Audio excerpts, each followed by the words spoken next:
We begin with Chapter 17. In this chapter, we will analyze in detail the ratio call spread strategy. The ratio call spread position is used when the market outlook is neutral to slightly bullish. The rise must not exceed the strike price of the short calls.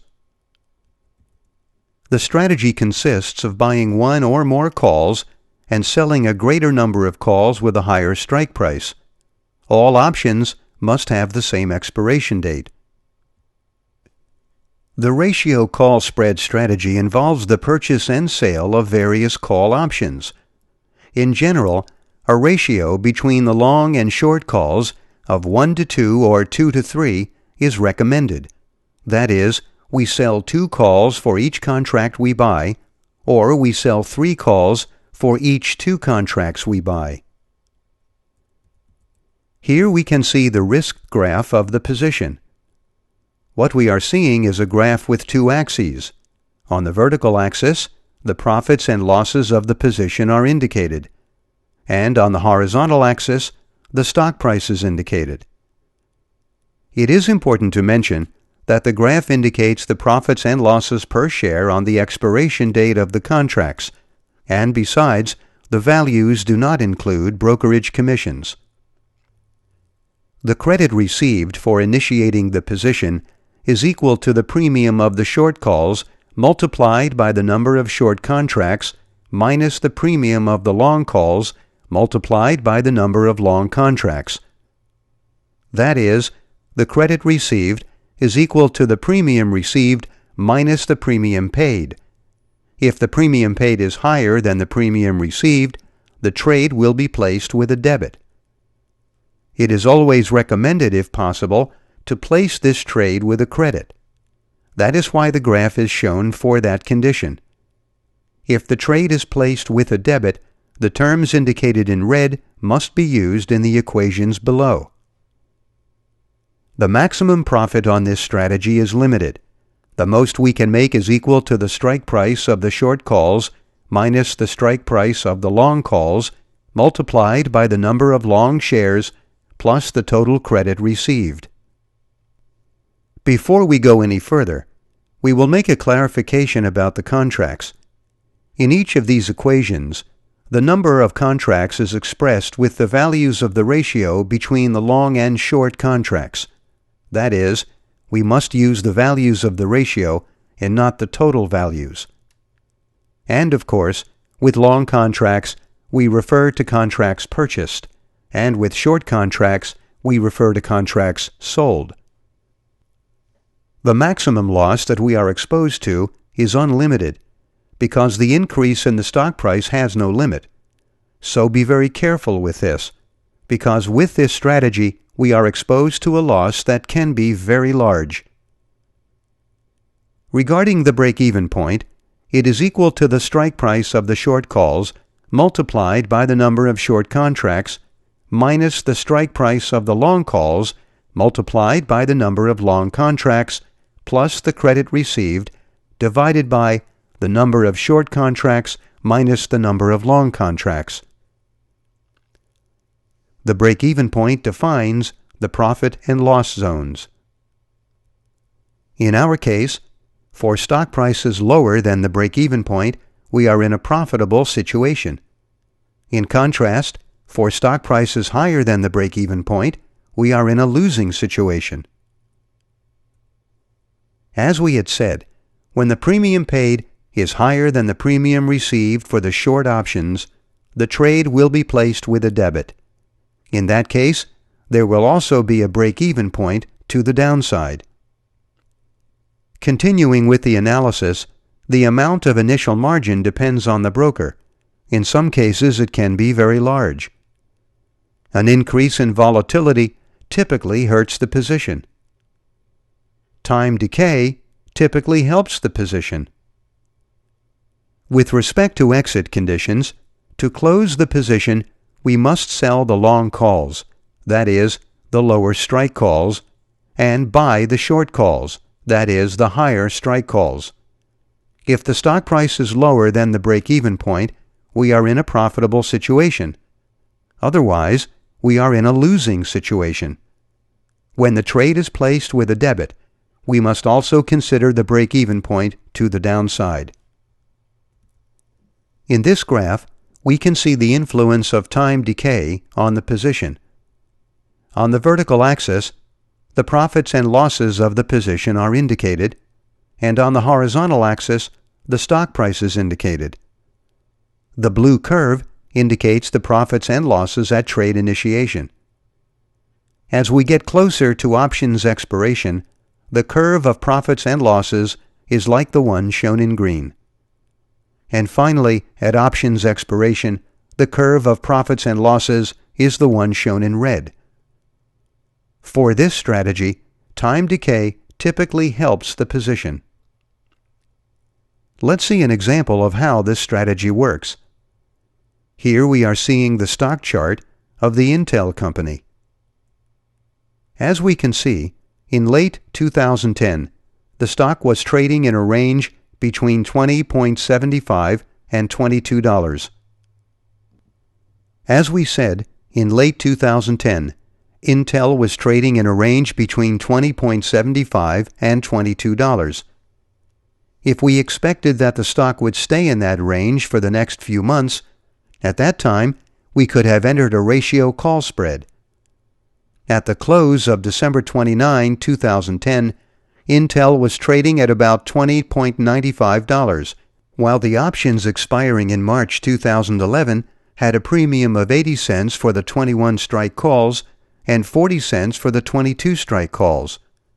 Thus, we could have bought 10 calls with a strike price of $21 and expiration in March 2011 at 80 cents, and sold 20 calls with a strike price of $22 and same expiration at 40 cents. With the 10 long contracts, we would be in control of 1,000 long shares. Notice that in this case, we are working with a ratio between the long and short options of 1 to 2. As the premium paid equals the premium received for the short options, the trade would have been placed without a debit or credit. The maximum profit is given by the difference between the strike prices multiplied by the number of long shares plus the total credit received. In our case, 22 minus 21 multiplied by 1,000 plus 0, which is equal to $1,000. We must also consider that a margin of approximately $3,500 would have been required to open the position. During the following weeks, the stock was trading between $20.25 and $22. Finally, on February 18, 2011, it closed at $22.14. That can be seen here. We initiated the trade on December 29, 2010, and during the following weeks, the stock was trading between $20.25 and $22. Finally, on February 18, 2011, it closed at $22.14. At that time, the premium of the 21 strike call was $1.25, and the premium of the 22 strike call was 50 cents. If we had closed the position at that time by selling the 10 contracts at 1.25 and buying the 20 contracts at 50 cents, we would have received a credit of $250. Thus, we would have made a total profit of $250 in 51 days, because the trade had been placed without a debit or credit. So we would have made the 25% of the maximum potential profit for this strategy. After February 18, the stock price fell for a few days but then rose to $22. After that, the stock price fell sharply until it closed at nearly $20 on expiration Friday, March 18. That can be seen here. After February 18, the stock price fell for a few days but then rose to $22. After that, the stock price fell sharply until it closed at nearly $20 on the expiration date of the options. At that time, both the 21 strike calls and the 22 strike calls expired out of the money. So if we had held the position, the trade would have closed with no profits or losses because the trade had been placed without a debit or credit. Here we can see the numbers of our example. The strategy consisted of buying 10 Intel calls with a strike price of $21 and expiration in March 2011 at 80 cents, and selling 20 calls with a strike price of $22 and same expiration at 40 cents. That is, we placed a 1-to-2 ratio call spread times 10. The credit received is equal to the premium received minus the premium paid. In our case, 0.4 multiplied by 2 minus 0.8 multiplied by 1, which is equal to 0. Remember that the number of contracts is expressed with the values of the ratio used, which in our case is 1-to-2. Therefore, our investment is equal to 0 multiplied by 100, which is the cost of the strategy per contract, multiplied by 10, which is the number of ratio spreads we entered. That is a total of $0. That is, the trade would have been placed without a debit or credit. The initial margin depends on the broker. In this case, it would have been about $3,500. The maximum profit we can make is equal to the strike price of the short calls minus the strike price of the long calls multiplied by the number of long shares plus the total credit received. That is $1,000.